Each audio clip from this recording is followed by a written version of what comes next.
I'm going to explain what a weight loss plateau is and how you can get past one in order to get to your goals.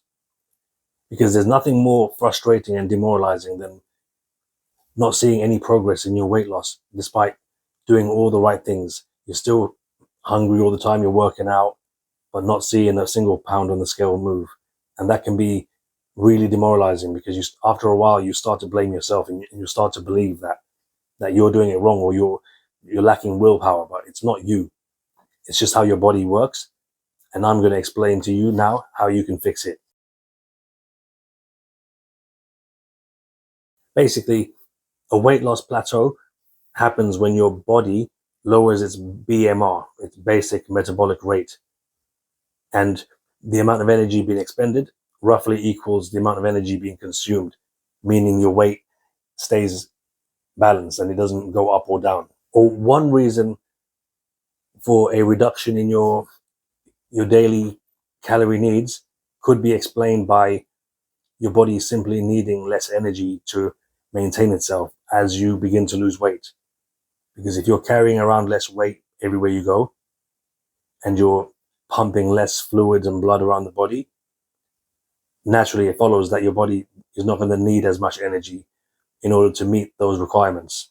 But today we're not going to focus on that reason because there's not much you can do about it. And in any case, it's normal for your body to slightly reduce its BMR as you lose weight because it doesn't need as much to survive. So I would say the better variable for us to focus on would be hormones. In this case, namely insulin.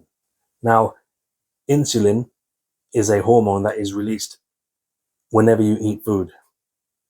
And the more carbs you eat, the higher the insulin spikes will be because carbs stimulate insulin release the most.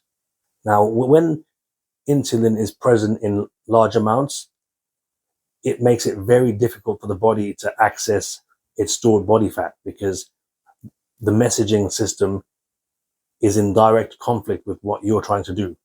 Because you're trying to lose weight, but the insulin is trying to make your body put on weight, or at the very least preserve the weight it has. And that applies even if you're in a calorie deficit. So what the body can do sometimes is when your calories remain low for a while, even though your insulin is high, the body's solution oftentimes is to lower your BMR, because in that case, it's killing two birds with one stone. It can meet your daily expenditure requirements and also maintain or gain weight. So to the body, that's its most efficient tactic to achieve both of those aims.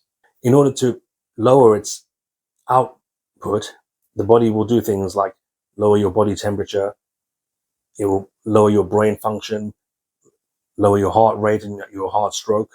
The two approaches I use to avoid a plateau in order of effectiveness would be intermittent fasting and a very low carbohydrate diet.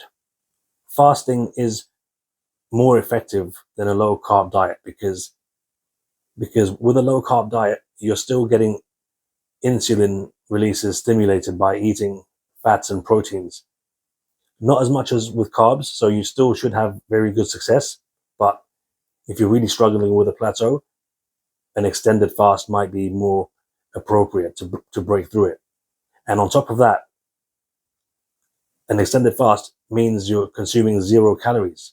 So you cannot consume less calories than 0. So if you're consuming 0 calories, the body still has to find energy to meet its daily requirements and would then be forced to tap into its stored reserves in the form of body fat.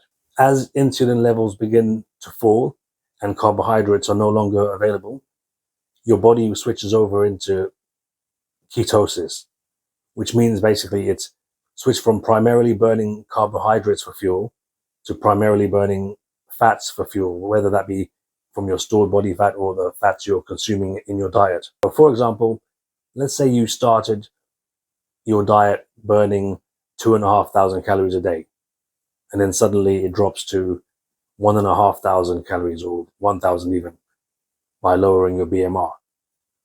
If you're consuming 0 calories, that means the body has to find 1,000 to 1,500 from its reserves, whether it likes it or not.